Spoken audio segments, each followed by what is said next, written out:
Hello students, last class में हमने current electricity वाले चैप्टर का यहाँ तक का जो आपको स्क्रीन पे विजिबल है टॉपिक किया था। आज हम इसे आगे करने जा रहे हैं।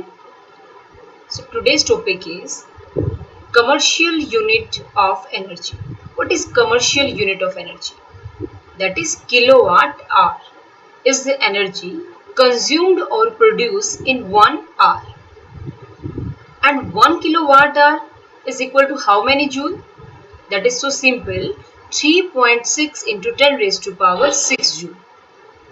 Next is power consumed in series combination of appliances. कि series combination में appliances कितनी power को consume करते हैं. So let us check with an example. Let 3 bulbs of different power P1, P2, P3 with different resistance R1, R2, R3 manufactured or working on the same voltage are connected in series. So अगर हमारे पास 3 bulb हैं जिनकी power P1, P2, P3 है, resistance R1, R2, R3 है, same voltage है, तो हम उनको कैसे लिख सकते हैं? R1 equal to V square by P1, R2 equal to V square by P2 and so on up to. Next is in series total resistance is Rs equal to R1 plus R2 plus R3. Next when we put like अगर आप take in pointer show you students, अगर आप यहाँ से R1 की value, यहाँ से R2 की वैल्यू, R3 की वैल्यू और Rs की वैल्यू आप इस मेन इक्वेशन में पुट कर देते हैं, सो हमारे पास नेक्स्ट स्टेप में इक्वेशन क्या आएगी? ये वाली। अब आप यहाँ देखें, इसमें v स्क्वायर इक्वेशन में कॉमन है, तो उसको कॉमन लेके क्या कर सकते हैं? कैंसिल। सो लास्ट में हमारे पास जो इक्वेशन बचेगी वो बचेगी ये वाली, means 1 by P S equal to 1 by P1 plus 1 by P2 plus 1 by P3. Next is when n different bulbs of power P1, P2, P3 so on up to Pn are rated at same voltage and connected in series, तो आप क्या लिख सकते हो सबकी power को? 1 upon P1, P2, P3 so on up to Pn. और अगर वो सारे के सारे बल्ब सेम वोल्टेज पे हैं और उनकी nth टर्म लिखना चाहे तो हम कैसे सोल्व करेंगे? Ps equals to P upon n. This is our final result. Next is as R is proportional to 1 by P, the bulb with minimum power या फिर wattage has maximum resistance, hence glow with maximum brightness. उसकी brightness क्या होगी? ज्यादा होगी, right? Next is power consumed in parallel combination of appliances. अगर आपके parallel में है, अगेन हमने 3 लिए हैं आपके बल्ब, तीनों की पावर P1, P2, P3 है, रेजिस्टेंस R1, R2, R3 है, वोल्टेज को सेम रखा है। सो नेक्स्ट स्टेप में हमें पता होना चाहिए formula is 1 by Rp equals to 1 upon R1 plus 1 upon R2 plus 1 upon R3. Next is when we multiply both sides by V square, our desired result is this. In this manner, we can write PP equal to, means power in parallel combination is equal to P1 plus P2 plus P3. Next is अगर आप ऐसे ही n को जोड़ें parallel के अंदर, तो आपके पास जो रिजल्टेंट होगा सबका, वो आपके पास फाइनल रिजल्ट होगा PP equal to n into P. वहां पे क्या था लास्ट में सीरीज में? यस, जो हमने पिछला केस किया था हमारा, वहां पे था P बाई n, और यहाँ पे क्या है? मल्टीप्लाई में है। इंपॉर्टेंट क्या है?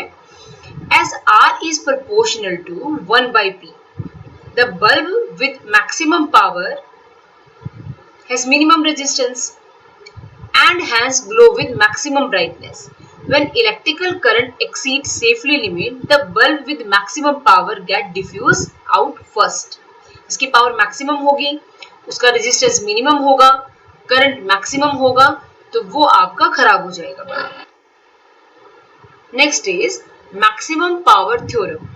ये डायरेक्ट वैसे सिलेबस में नहीं है ये, लेकिन जस्ट आपको नॉलेज के लिए पढ़ाया जा रहा है, क्योंकि एग्जाम में एक बार इससे रिलेटेड क्वेश्चन आया था, काफी पहले है ये, आपके नॉलेज के वे से मैं आपको बता रही हूँ मैक्सिमम पावर का क्या मीनिंग है। Maximum power theorem states that the output power of a source, यहां देखें, output power of the source of EMF is maximum. Maximum कब होगी? When external resistance is equal to, that is important, equal to the, किसके equal?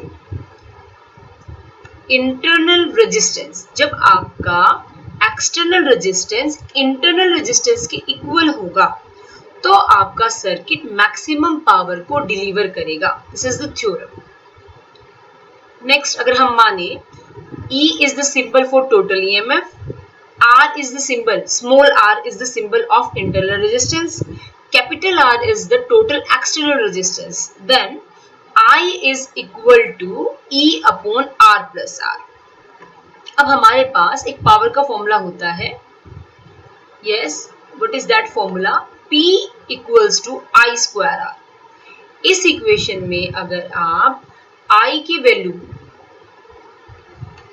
I take an eraser erase this.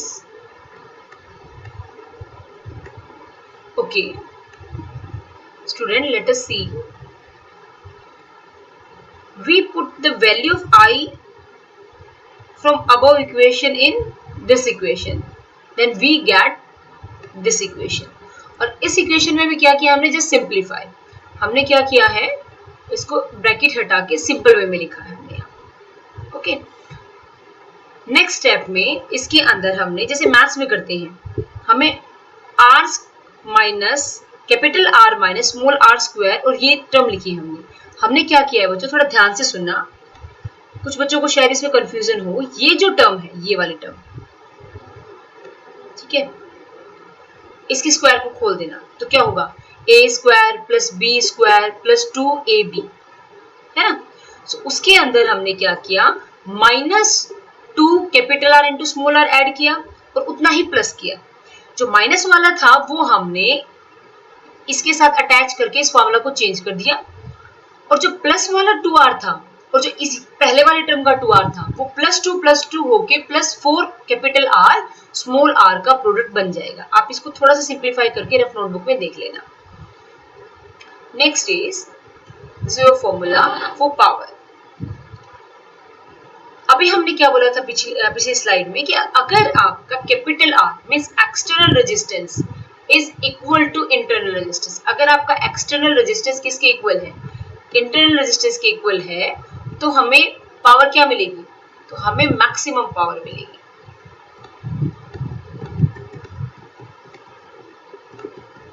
हो जाओ erase, okay, then I take again pointer, okay. Next is, अब वो पिछले वाले case में अगर हम कैपिटल R को स्मॉल r रखें तो हमारे पास जो इक्वेशन होगी वो होगी ये वाले फॉर्मूला में जब हमने पुट किया तो हमारे पास ये वाली इक्वेशन होगी।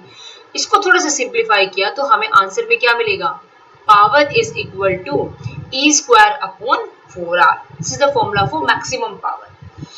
अब यहाँ पे इसने क्या लिखा है इंपॉर्टेंट नोट में, when the battery is shorted, okay, एक होता है ओपन सर्किट, एक होता है शॉर्ट सर्किट। शॉर्ट में मतलब क्या होता है? मैक्सिमम करंट आ जाता है, ठीक है। मैक्सिमम करंट कब होगा? जब आपका रेजिस्टेंस जीरो होगा, then output power is zero. तो आपकी आउटपुट पावर भी क्या होगी बच्चों? वो भी होगी zero. In this case entire energy is dissipated. Dissipated का मतलब होता है खत्म होना, खर्च होना। किसकी फॉर्म में होगी? हीट की फॉर्म में। हीट इनसाइड बैटरी, वो भी किसकी वजह से? Internal resistance. So power dissipated inside battery when the battery is shorted. This is important.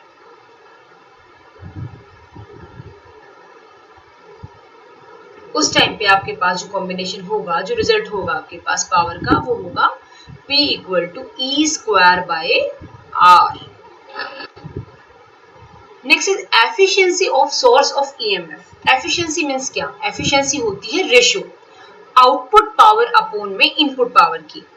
So output power upon में input power, in this case input power है, हम क्या दे रहे हैं उसको? ईएमएफ मींस ईआई, और इनपुट पावर क्या है? वीआई। अब आई से आपका आई हो जाएगा कैंसिल, तो अब आपके पास क्या आएगा? वी अपॉन ई। अब वी को आप क्या लिख सकते हो? वी को लिख सकते हो आई आर, और स्मॉल ई को क्या लिख सकते हो? आई इंटू आर प्लस आर। यहाँ से फिर अगेन आपका आई से आई क्या हो गया? कैंसिल। तो आपके पास क्या बचेगा जस्ट एफिशिएंसी में? R upon R plus R, right? So this is the efficiency of your source. Since the source deliver maximum power, अब हमने पीछे क्या पढ़ा है कि सोर्स आपका है वो मैक्सिमम पावर डिलीवर कब करता है? वो आपकी मैक्सिमम पावर डिलीवर करता है जब आपका कैपिटल आर किसके इक्वल होता है? स्मॉल आर के, right?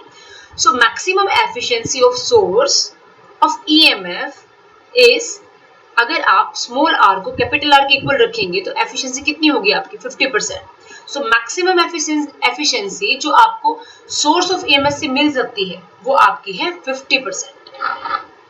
Next is, my pick is come in between diagrams, so I take my pick okay this side to show you better.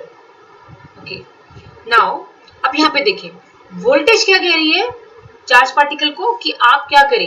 Accelerate करें। जो हाथ है वो क्या दिखा रहा है? रेजिस्टेंस, वो उनको जाने से अपोज कर रहा है, और अगर वो चलेंगे तो उस टाइम पे क्या होगा? आपका current. So again efficiency is output upon में input. This is the last slide. अब आपका इस टॉपिक से रिलेटेड मैंने बोला था कि आपके एग्जाम में क्वेश्चन आया था, इसलिए आपका ये टॉपिक हुआ है। तो क्वेश्चन क्या था? Two electrical bulb P and Q have their resistance in the ratio of 1:2। Resistance का रेशियो गिवन है, वो बैटरी के साथ सीरीज में कनेक्टेड है। Find the ratio of power dissipation in these bulb. इन दोनों केसेस में पावर का डेसिपेशन कितना होगा? सो स्टूडेंट हमें ये निकालना है। सॉल्यूशन चेक करते हैं एक बारी। पावर का फॉर्मूला क्या है? I square R. So two bulbs अगर वो सीरीज में कनेक्ट है तो दोनों का रेशियो हम जब निकालेंगे तो सीरीज में करंट रहता है सेम बच्चों। अगर करंट सेम होगा तो जस्ट क्या होगा? इस आर आई स्क्वायर से आई स्क्वायर कैंसिल। अब आपके पास क्या बचा? R1 और R2। तो अब इस रेशियो को अगर पुट करें यहाँ पे तो आपके पास आंसर क्या आएगा? 1/2। Okay, so this is 1/2 is your answer. So next is Kirchhoff's junction rule, very very important rule। एक साइंटिस्ट हुए हैं किरचॉफ्स, उन्होंने दो लॉ दिए हैं हमें। एक तो दिया है आपका जंक्शन रूल और एक आपका दिया है लूप रूल, ठीक है। तो सबसे पहला है Kirchhoff's junction rule.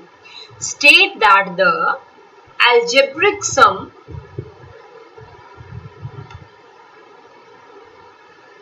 of electric current entering at a junction of an electric circuit is equal to the algebraic sum of electric current leaving the junction। Means जितने आपके अंदर आ रहे हैं जंक्शन के उतने ही आपके बाहर जा रहे हैं। मीन्स किस सेंस में? उनका एल्जेब्रिक सम 0 होगा। मतलब एग्जांपल लेते हैं, जैसे आपके 4 आपके अंदर आ रहे हैं, एक आपका बाहर जा रहा है, राइट? एक सिंपल स्मॉल एग्जांपल है, लेकिन उनका जब सम करते हैं तो आपके पास आंसर क्या आता है बच्चों? आंसर आपके पास आता है 0। इसका मतलब ये नेसेसरी नहीं है कि जितने आपके अंदर आए उतने ही बाहर जाए, लेकिन उनका सम क्या है वो 0 होगा, ये नेसेसरी है। आई होप आपको ये क्या है क्लियर। तो आप डायग्राम में देखें, डायग्राम के अंदर आपका I1, I2, I3 ये तीन आपके करंट जंक्शन के टुवार्ड जा रहे हैं। I4, I5 आपका क्या है? बाहर है। तो जो अंदर है उसकी डायरेक्शन को पॉजिटिव लेते हैं, जो आउटवर्ड है उसकी डायरेक्शन को क्या लेते हैं? नेगेटिव। और इस लॉ में, ये जो आपका फर्स्ट लॉ है, इस लॉ के अंदर बच्चों आपका इलेक्ट्रिकल चार्ज कंजर्व रहता है। So Kirchhoff junction rule is based on the law of conservation of electric charge. So dear student, इस स्लाइड में, इस लेक्चर में इतना ही करते हैं। इस जो आपका चैप्टर है, इसका जो अगला पार्ट है वो हम अगली वीडियो के अंदर आपसे शेयर करेंगे। So thank you students.